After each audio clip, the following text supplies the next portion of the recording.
연성결 지은이 김용 촌사람이 도시에 가다.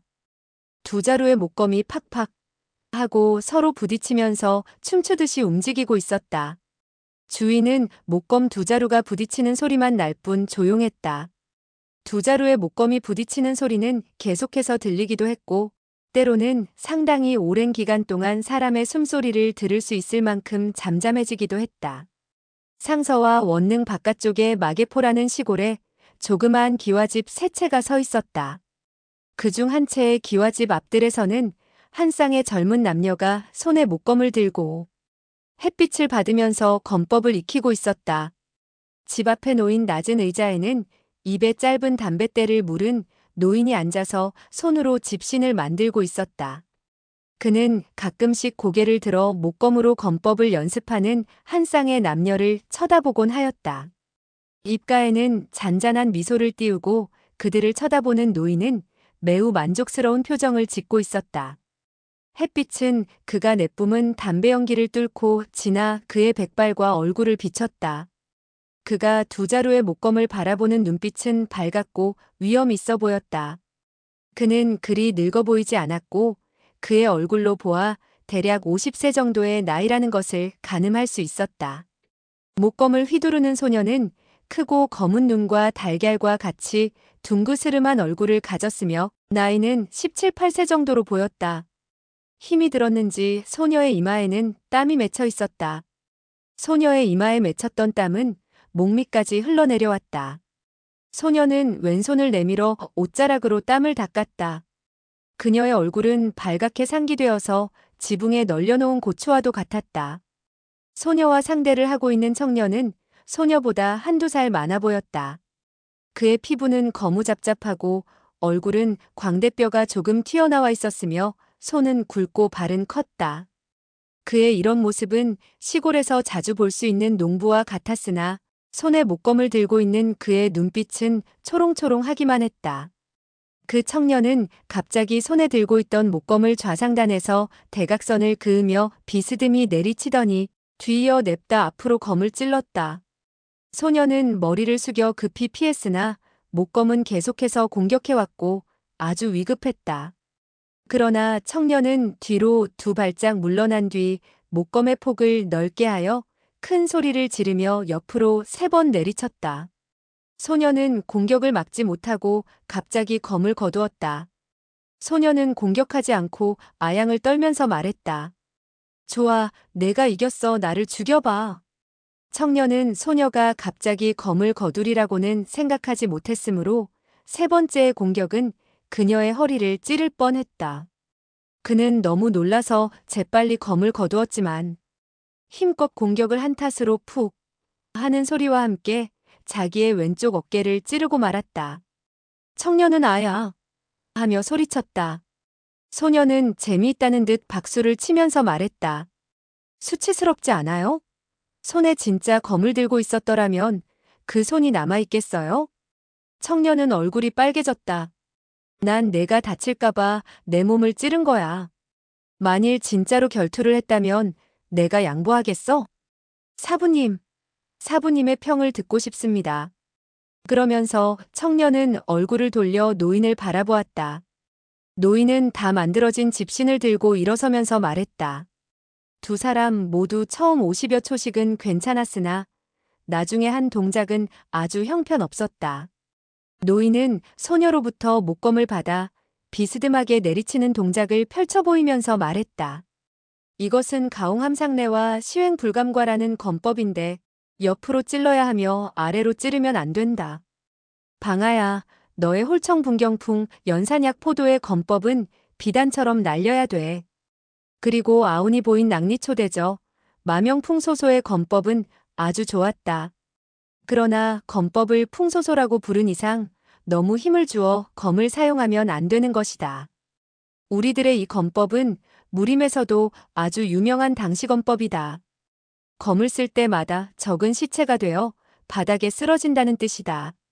자기 편끼리는 멋을 느끼면서 연습을 하되 진짜로 해서는 안 된다.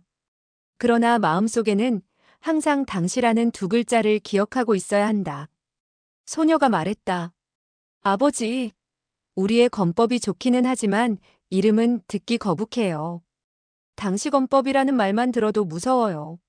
사람이 듣고서 무서워해야 위풍이 있는 거다. 적이 공격하기도 전에 내가 먼저 무서워한다면 벌써 반은 진 것이다. 노인은 손에서 목검을 들고 다시 한번 적당히 6가지의 건법을 그들에게 보여주었다. 노인의 건법은 가벼우면서도 무거웠고 동작마다 악독하고 괴이했다. 청년과 소년은 노인의 동작을 보고 크게 경탄하며 박수를 쳤다. 노인은 목검을 소녀에게 돌려주면서 말했다. 다시 한번 연습을 하거라. 방아야, 넌 장난치면 안 된다. 아까 사형이 양보하지 않았더라면 너는 죽었을지도 모른다. 소녀는 혀를 쑥 내밀더니 갑자기 검으로 청년에게 일격을 가했다. 청년은 갑자기 공격을 당하자 방어할 틈이 없었다. 그는 검을 돌려 공격했으나 소녀가 우세했다. 계속 청년은 소녀로부터 공격을 받았다. 청년은 패배를 눈앞에 두고 있는데 갑자기 동북쪽에서 말발굽 소리가 들리더니 한 필의 말이 달려왔다. 청년은 고개를 돌리면서 말했다. 누가 오는 모양이지? 소녀가 말했다. 지고서는 왜 딴청이죠? 누가 오든 오빠와 무슨 상관이에요? 소녀는 계속 공격했다. 청년은 힘을 다해 막으면서 화를 내며 말했다. 내가 널 무서워할 줄 아느냐? 소녀가 웃으면서 말했다. 말로는 무섭지 않다고 하지만 마음속으로는 무서워하고 있잖아요. 그러면서 오른쪽과 왼쪽을 번갈아가며 공격해갔다. 이때 말을 타고 온 사람이 말을 멈추며 소리쳤다. 천하낙부진 처처조업이 정말 멋지군.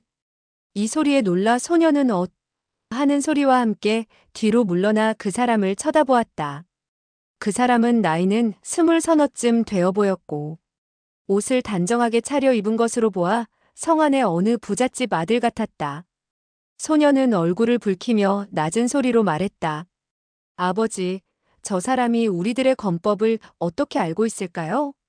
노인도 말에 탄 사람이 자기들의 건법을 알고 있는지라 이상한 생각이 들어 그에게로 가서 물어보려 했다. 그때 그 사람이 말에서 내려 앞으로 다가와 폭언의 예를 갖추고 말했다.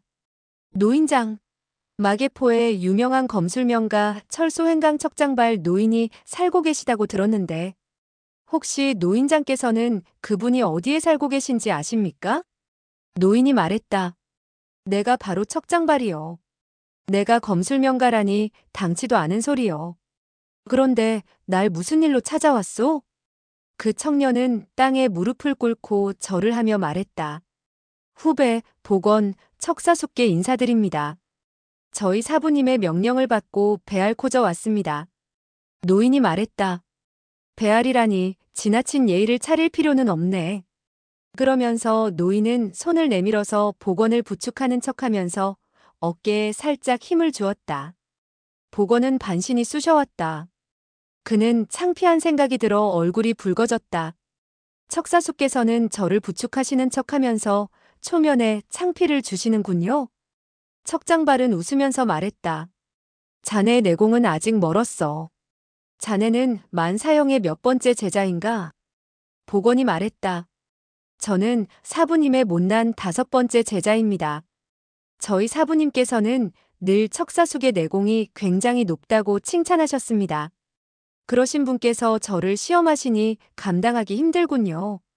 척장발은 웃으면서 말했다. 만사형은 잘 있느냐? 우리 형제들이 못 만난 지도 벌써 10여 년이나 됐군. 복원이 말했다. 사숙 덕분에 저희 사부님은 안녕하십니다. 여기 두 분의 사형사매는 사숙의 제자이십니까? 건법이 꽤 높던데요. 척장발이 손짓을 하며 말했다. 방아야, 이리 와서 복사형에게 인사하여라. 이 사람은 나의 제자 저군이고 이 사람은 내 딸 척방이네. 방아야, 갑자기 왜 그렇게 부끄러워하느냐? 우리 모두 한 집안 식구이니 부끄러워할 필요가 없다. 척방은 저군의 뒤에 숨어서 복원의 인사도 받지 않고 고개만 끄덕이며 웃었다. 저군이 말했다. 복사형, 당신도 우리와 같은 건법을 배웠소? 그렇지 않다면 어떻게 우리 사매의 건법을 알았소? 척장 바른 챗 하며 말했다. 나와 저 녀석의 사부는 동문이니 당연히 같은 건법을 배웠을 거 아니냐? 복원은 말 한 장 옆에서 보따리를 풀더니 한 개의 보자기를 꺼내 두 손에 들고 말했다. 척사숙, 저의 사부님의 선물이오니 받아주십시오. 척장발은 고맙다는 인사를 하고 딸에게 받으라고 했다. 척방이 복원으로부터 보자기를 받아 방으로 들어가서 그것을 펼쳐보니 한 벌에 화려한 양피로 된 웃옷과 한옥으로 된 팔찌, 모직 모자, 검은 마고자가 들어있었다.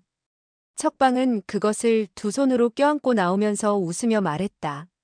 아버님, 아버님, 이렇게 멋지고 좋은 옷은 못 입어보셨지요? 아버님께서 이 옷을 입으시면 부잣집 주인 같을 거예요. 마치 부자가 되고 벼슬에 오른 것 같지 않아요? 척장발은 그것을 보고 멍하니 있다가 중얼거렸다. 만사형, 뭘 이런 것을 정말. 그들은 찾아온 손님을 접대하느라 분주하였다. 저구는 앞마을에 가서 고량주 세근을 받아왔고 척방은 닭 한 마리를 잡아 정원에서 따온 배추와 공심채를 함께 가마솥에 넣고 끓였다. 그리고 큰 그릇에 빨간 고추를 소금물에 담가두었다. 네 사람은 둥근 식탁에 둘러앉아 식사를 했다. 식사 도중 척장발이 복원에게 왜 왔냐고 물었다. 복원이 대답했다. 저희 사부님께서는 척사숙을 10여 년 동안 보지 못해 보고 싶다고 말씀하셨습니다. 호남으로 와서 사숙님을 방문하려고 하셨지만 매일 연성건법을 연마하시느라 바빠서 그만. 척장발은 그 말에 놀라 입속으로 들어가려던 술을 다시 술잔으로 급히 내뱉으면서 급히 물었다. 뭐? 너의 사부가 연성건법을 연마하고 있다고? 복원이 자랑하듯이 말했다. 지난달 5일 사부님께서 연성건법을 끝내셨습니다. 척장발은 더욱 놀라며 술잔을 떨구고 말았다.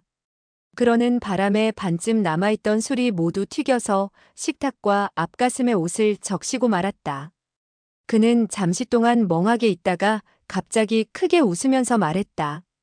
제기랄, 너의 사부는 어려서부터 거짓말을 잘했지. 연성건법은 너의 사조도 완성하지 못했는데 어떻게 너의 사부가 그것을 연마했단 말이냐? 날 속이지 말고 술이나 마시게. 복원은 심각한 표정으로 말했다. 사부님께서는 척사숙께서 믿지 않을 것이라고 말씀하셨습니다.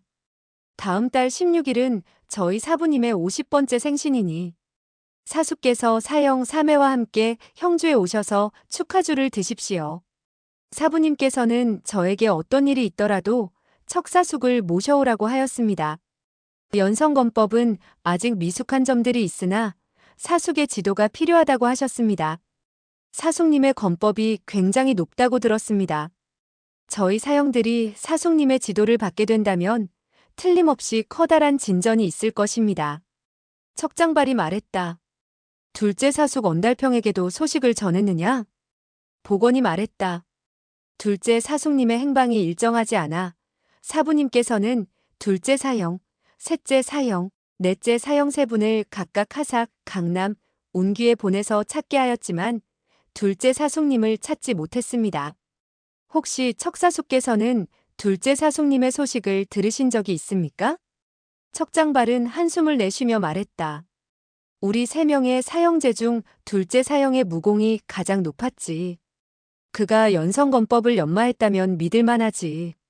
하지만 내 사부가 난 믿어지지 않아.